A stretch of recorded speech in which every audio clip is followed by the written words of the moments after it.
Hello everyone and welcome to AdvancePro University. So for today and for our next two sessions, we're going to be doing a series on our web services. So that's our B2C, B2B, and sales rep web portals. We're going to cover how they're used and configured, and we'll be demonstrating how you can use them to streamline your operations.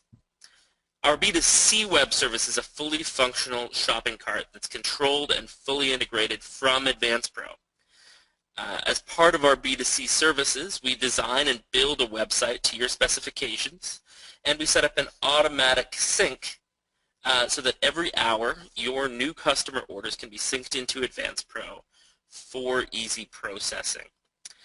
I'm going to go ahead and enter our B2C website. So here you can see it's a very standard sort of shopping cart experience that you're going to see on a lot of different e-commerce sites. The key is every product, every customer profile, it's all managed from here in AdvancePro under this web tool that we can add, this dashboard. We can really get in and manage how B2C is built.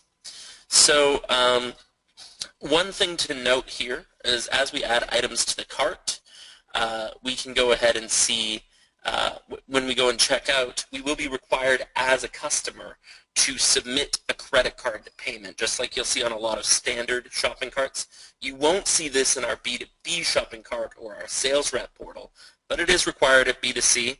Now the payment can actually be processed here at the time of the checkout or later once the order actually arrives in AdvancePro using our payment processor in AdvancePro. Okay, so coming back out to the home screen, this is all configured within AdvancePro. Which products end up on the featured page or within each given category, which categories end up in AdvancePro. The product names here are the product names that you build in AdvancePro.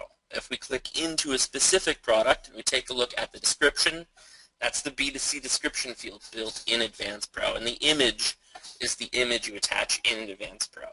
So you really have this ability from AdvancePro to create a new product and have it move seamlessly, not just into QuickBooks, but also up to your web sales channel. Okay? Now, you can also create recommendations for a product that include cross-sellers, accessories, and these types of additional products that customers may choose to purchase and add to their cart. So you do have that sort of modern functionality that you're going to see on a lot of checkouts. Now, each item can be fully configured. Now, as we actually get into the checkout, and I hit the checkout button here, we do have the option of creating a new account, and that's going to create a new customer for you in AdvancePro, or coming back as a returning user. So I'm just going to go ahead and log in as a returning user.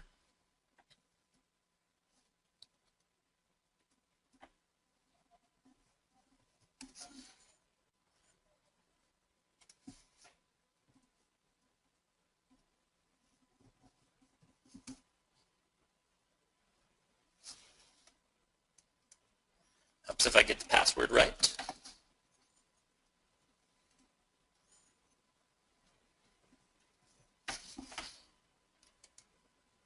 There we go.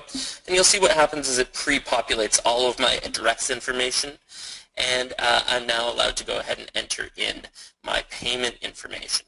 Now right now, since this particular B2C setup is not going to process my payment, I'm simply submitting credit card information, and it will be validated and processed when it comes down into AdvancePro. But we can also process that payment right here as I hit checkout.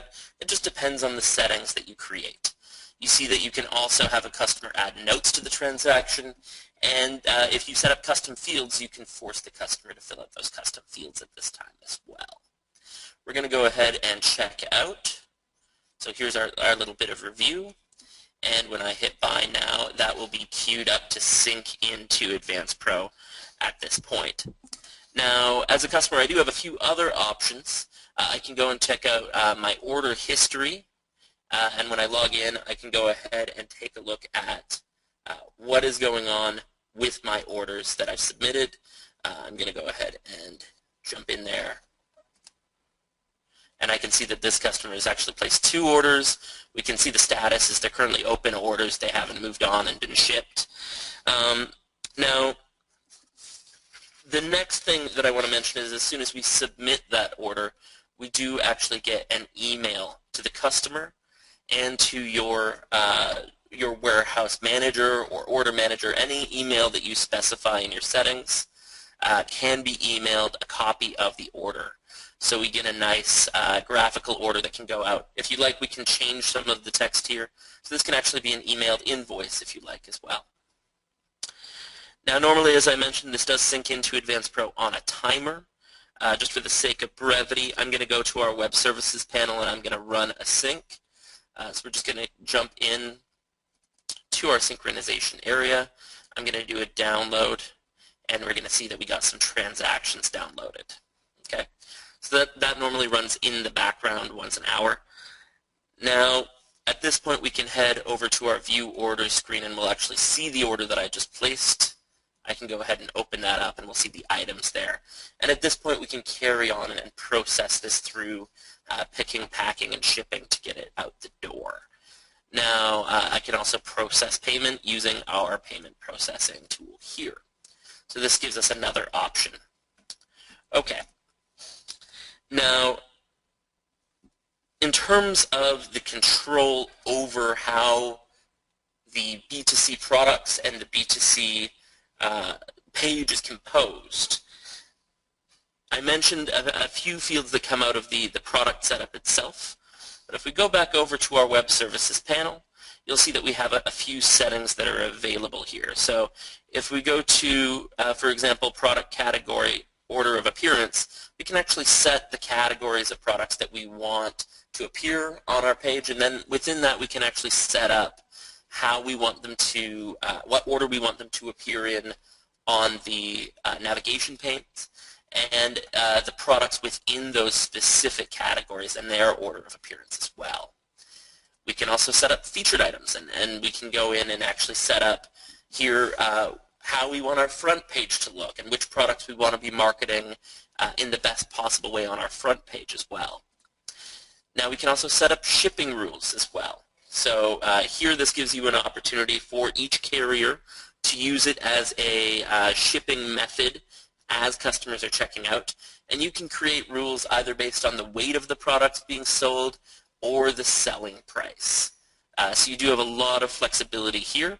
And we can create rules where we say up to a certain amount being sold, say up to $20 being sold.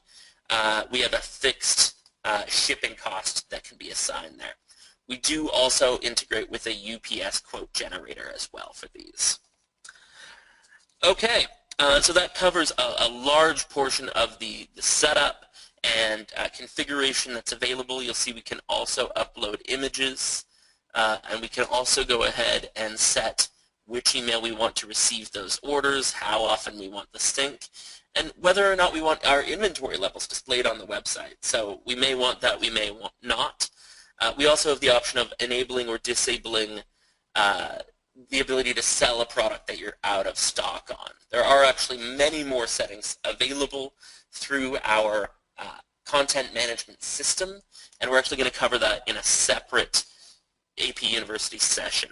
Now, the last thing I want to touch on, because a lot of people have not looked at this area before, is if I go to a specific product profile, and I can actually go in and list my cross-sellers. So if we go to cross-sellers, this is where we can specify those recommended other products and those accessories that we saw on the website. Okay? So this does conclude our quick run-through of the B2C shopping cart and how that works.